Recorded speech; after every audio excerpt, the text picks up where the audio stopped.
만왕의 왕 내 주께서 왜 고초 당했나. 이 벌레 같은 나루에 뜨보혈을 흘렸네. 십자가 내가 처음 볼 때에 나의 맘에 큰 고통 사라져. 오늘 믿고서 내 눈 밝았네. 참내 기쁨 영원하도다. 주 십자가 못 박힘은 속죄함 아닌가.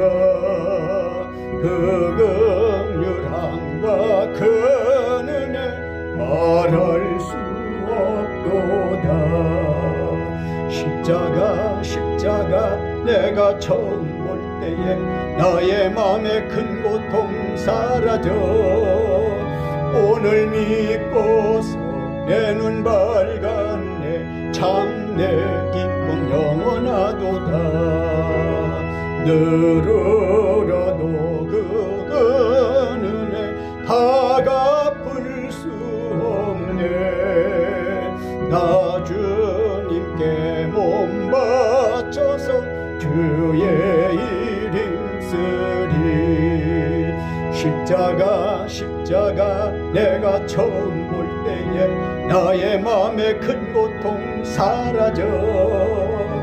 오늘 믿고서 내 눈 밝았네. 참내 기쁨 영원하도다.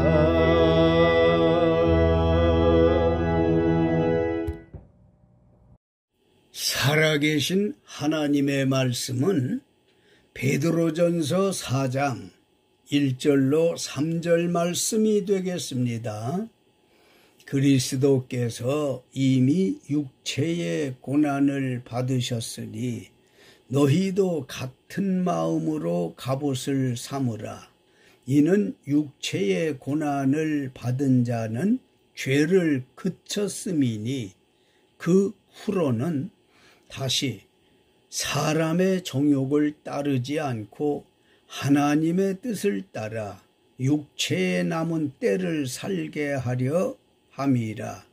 너희가 음란과 정욕과 술 취함과 방탕과 향락과 무법한 우상 숭배를 하여 이방인의 뜻을 따라 행한 것은 지나간 때로 족하도다. 아멘. 해마다 고난주간이 되면 저는 오래전에 읽은 신문 기사가 생각이 납니다. 영국의 어떤 대학 교수님께서 제자들의 도움을 받아 예수님 십자가에 못 박혀 고난 겪으신 체험을 한 말씀인데요. 사랑하는 제자들에게 자기는 예수님처럼 나무 십자가에 손발을 못 박힐 수는 없지만 그분의 고난에 동참해 보겠다 하면서 굵은 나무 십자가와 튼튼하게 꼰 동아줄 등을 준비하고 산으로 가서 준비된 십자가에 누울 테니 너희가 동아줄로 내 손발을 꽁꽁 묶으라 하고 완벽하게 십자가에 묶인 상태로 땅에 세워 묻고 자기가 달릴 십자가가 쓰러지지 않도록 굵은 나무에 튼튼히 묶으라 하고 도저히 견딜 수 없을 때 풀어달라 할 테니 그때 풀어달라고 했습니다. 그 교수님께서 겪은 십자가의 고난, 체험의 시간을 안타깝게도 제가 잊었지만 예수님 십자가의 고난을 체험해 보겠다는 그 발상이 저의 마음에 큰 울림이었기에 지금도 잊지 못하고 있습니다. 예수님께서 십자가상에서 하신 7마디를 아십니까? 잊을 수 없는 말씀입니다. 그것은 첫 번째 말씀, 누가복음 23장 34절, 죄인들을 향하여 아버지여 저들을 사하여 주옵소서. 아멘.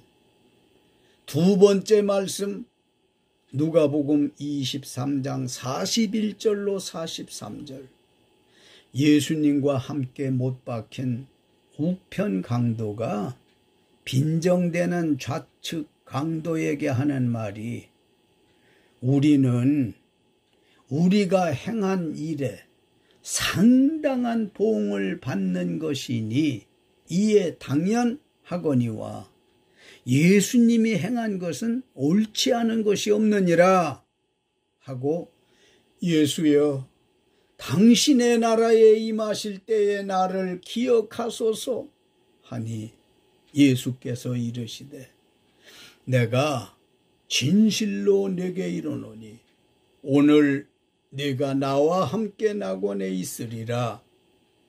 아멘. 세 번째 말씀, 요한복음 19장 26절로 27절, 자기 어머니에게 여자여 보소서 아들이니이다. 아멘.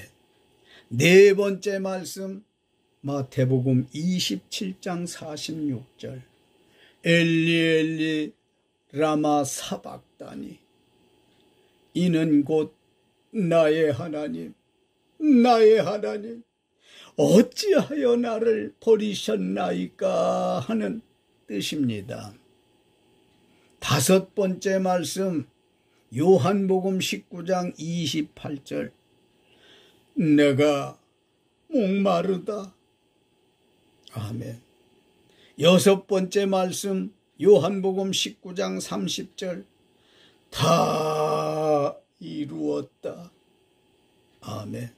일곱 번째 말씀, 누가복음 23장 46절, 내 영혼을 아버지 손에 부탁하나이다. 아멘. 이 7마디 말씀 중에, 예수님 십자가상에서 하신 7마디 말씀 중에 다섯 번째 말씀인 내가 목마르다 라는 말씀이 있는데요, 내가 목마르다 라는 헬라어는 딥소라는 말입니다만, 이는 십자가에서 많은 피를 흘리시어 심한 탈수 현상에서 온 단순한 육체적 목마름이 아니라 인간이 겪을 수 있는 고통의 절정에서 하신 말씀이라고 믿습니다. 예수님은 제자들이 모두 제 갈 길로 도망가고 없는 상태에서 죄인들의 손에 붙들려 아무것도 잡수시지 못하고 밤새 사방으로 끌려다니시며 심한 스트레스를 받으셨고, 죄인들에게 채찍에 맞아 많은 피를 흘리셨습니다.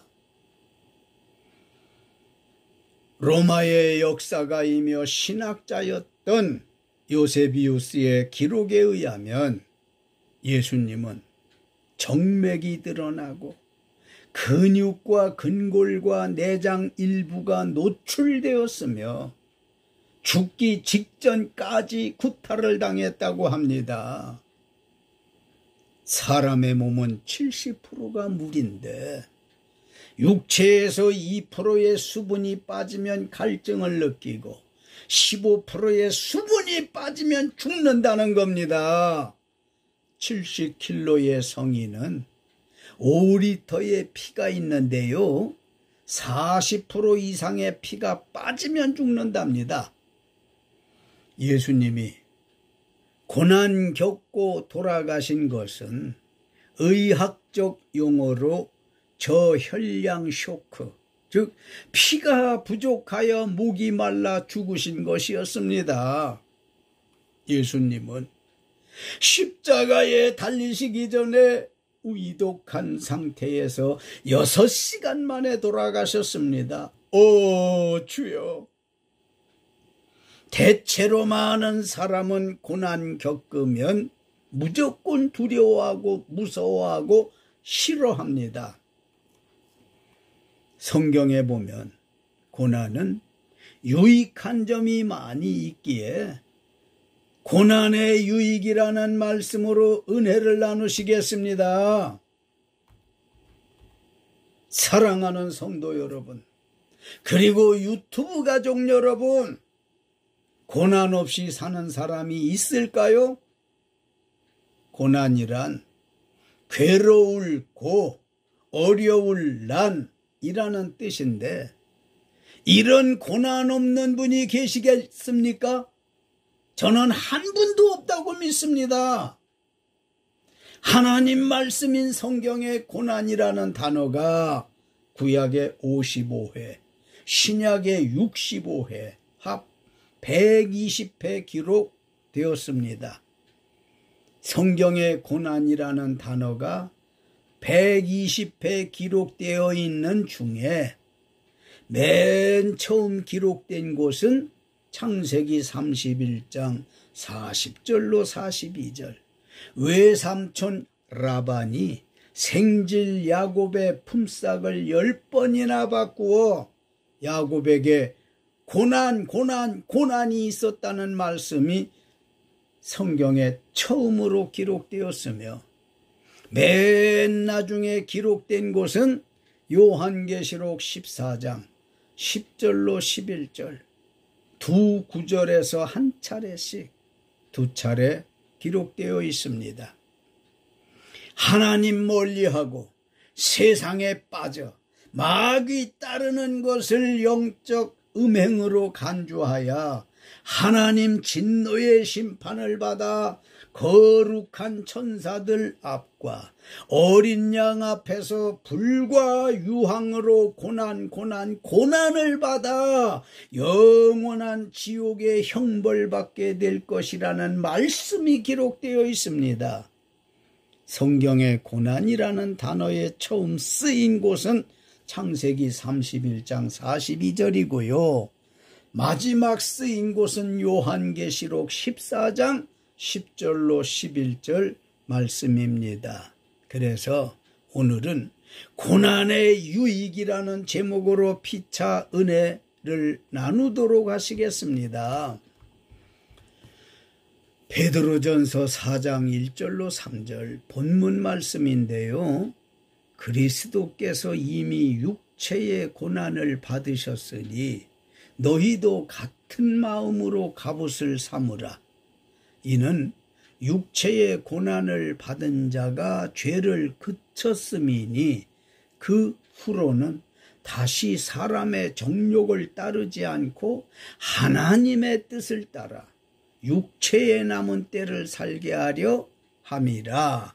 너희가 음란과 정욕과 술 취함과 방탕과 향락과 무법한 우상 숭배를 하여 이방인의 뜻을 따라 행한 것은 지나간 때로 족하도다. 아멘. 첫째로 고난의 유익은 죄를 그치게 합니다. 죄를 그쳐야 하나님 나라에 들어가게 됩니다. 바꿔 말씀드리면 죄가 있는 한 해는 고난이 그치지 않는다는 말씀입니다. 예수 안에서 육체적인 고난을 받음으로 죄를 그칠 수 있다는 말씀입니다. 어떤 죄일까요? 3절에 음란과 정욕과 술 취함과 방탕과 향락과 무법한 우상 숭배를 하여 등의 육체적 죄입니다. 2절 그 후로는 다시 사람의 정욕을 쫓지 않고 오직 하나님의 뜻을 쫓아 육체에 남은 때를 살게 하려 함이라. 아멘. 죄사함을 받은 후로는 사람의 정욕을 쫓지 않고 오직 하나님의 뜻을 쫓아 육체의 남은 때를 살아야 합니다. 믿습니까? 3절 너희가 음란과 정욕과 술취함과 방탕과 향락과 무법한 우상 숭배를 하여 이방인의 뜻을 따라 행한 것은 지나간 때가 족하도다. 아멘. 너희가 음란과 정욕과 술취함과 방탕과 연락과 무법한 우상 숭배를 하여 이방인의 뜻을 쫓아 행한 것이 지나간 때가 족하다는 말씀입니다. 더는 죄에 대하여 미련을 갖지 말아야 할 것입니다. 시편 119편 71절 고난당한 것이 내게 유익이라 이로 말미암아 내가 주의 율례들을 배우게 되었나이다. 아멘. 둘째로 고난의 유익은 주의 율례를 배우게 됩니다. 주의 율례란 하나님의 입장이라는 뜻인데 사람으로 태어나서 주의 율례를 배우지 못하고 즉 하나님의 입장을 배우지 못하고 세상을 떠나는 이들이 대다수입니다. 시편 119편의 시인은 고난을 겪고 나서야 삶에 유익하다는 걸 깨달았다는 말씀입니다. 할렐루야. 고난이 하나님을 알아보고 믿어 구원받아 영생에 이르게 하면 물론 사람으로 철들게 하니까 유익하다는 말씀입니다. 하나님의 입장을 이해할 수 있으므로 유익한 것이 고난이라는 말씀입니다.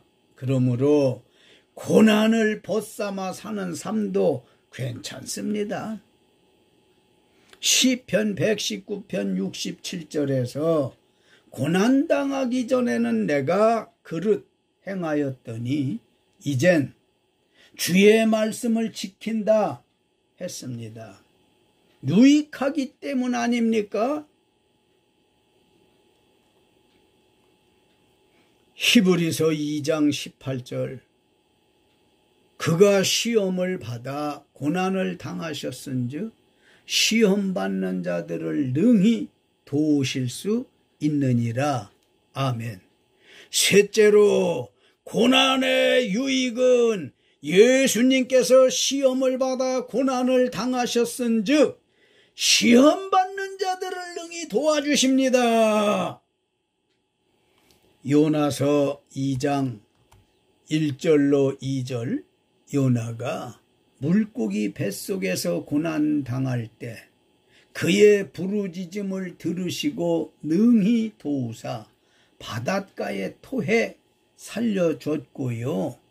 느헤미야서 9장 9절에 주께서 우리 조상들이 애굽과 홍해에서 그들의 부르짖음을 들으시고 출애굽과 홍해를 능히 건너게 하셨습니다.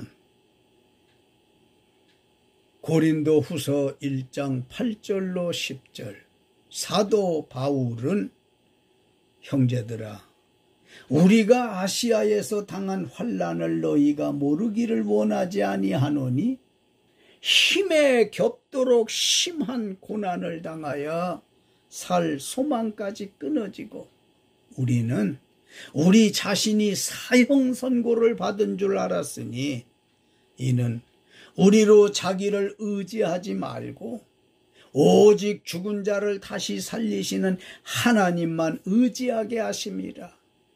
그가 이같이 큰 사망에서 우리를 건지셨고 또 건지실 것이며 이후에도 건지시기를 그에게 바란다고 하셨습니다. 마태복음 16장 21절 이때로부터 예수 그리스도께서 자기가 예루살렘에 올라가 장로들과 대제사장들과 서기관들에게 많은 고난을 받고 죽임을 당하고 제3일에 살아나야 할 것을 제자들에게 비로소 나타내시니. 아멘. 넷째로, 고난의 유익은 부활과 영생에 이를 수 있습니다. 예수님도 예루살렘에 올라가 장로들과 대제사장 서기관들에게 많은 고난 받고 죽어 제3일에 살아날 것을 제자들에게 가르치셨습니다. 예수님은 누구에게 고난받을 것이라고 했습니까? 종교적 지도자들에게입니다. 하나님을 알고 믿는 사람들에게 고난 겪을 것이라고 예언하셨습니다. 슬픈 일 같지만 이는 예레미야 29장 1절 등 선지자들의 예언 성취이므로 하나님 말씀이 성취되는 것이 감사하지 않습니까? 실제로 예수님께서 종교 지도자들에게 고난당하시고 죽으셨습니다. 그러나 예언의 말씀대로 사흘 만에 살아나셨습니다. 결론적으로 사랑하는 성도 여러분, 그리고 유튜브 가족 여러분, 예수님의 이름으로 받는 고난이 싫으십니까? 고난이 싫으시다면 예수님과 관계 있는 성도라고 할 수 있을까요? 욥은 욥기서 5장 7절 사람은 고생을 위하여 났으니 불꽃이 위로 날아가는 것 같으니라. 이는 고난은 끝이 없다는 뜻이고요. 바울은 고린도전서 15장 31절 형제들아 내가 그리스도 예수 우리 주 안에서 가진 바 너희에 대한 나의 자랑을 두고 탄원하노니 나는 날마다 죽노라. 이는 많은 고난을 의미하는 말씀입니다. 갈라디아서 6장 17절 이후로는 누구든지 나를 괴롭게 하지 말라. 내가 내 몸에 예수의 흔적을 지니고 있노라. 이는 자기 온 몸에 예수로 인한 고난이 무수함을 뜻합니다. 지금 현재 겪고 있는 고난이 있으십니까? 그것은 어떤 고난입니까? 그 고난은 유익함으로 기뻐하십시오. 로마서 8장 18절 현재의 고난은 장차 우리에게 나타날 영광과 비교할 수 없으므로 기뻐하시라는 말씀입니다. 예수님의 이름으로 겪는 고난은 낙심하거나 탄식할 일이 아닙니다. 예수의 고난은 우리 삶에 굉장히 유익합니다. 말할 수 없는 검붉은 육체의 죄를 그치게 합니다. 죄를 그치게 해서 하나님 나라에 넉넉히 들어가게 하십니다. 자기 지혜와 지식을 총동원해도 피할 수 없었던 고난이 하나님의 입장인 주의 윤례를 배우게 되어 구원받게 됩니다. 예수님께서 시험을 받아 고난을 겪으셨은즉 시험받는 사람들을 도와주십니다. 시험받는 여러분을 능히 도와주십니다. 힘내십시오. 힘내십시다. 고난의 유익은 의인의 부활과 천국에서 영생을 보장받게 됨을 의심 없이 믿어지시기를 예수님의 이름 받들어 축원하는 것입니다. 할렐루야.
천국 복음을 주실 때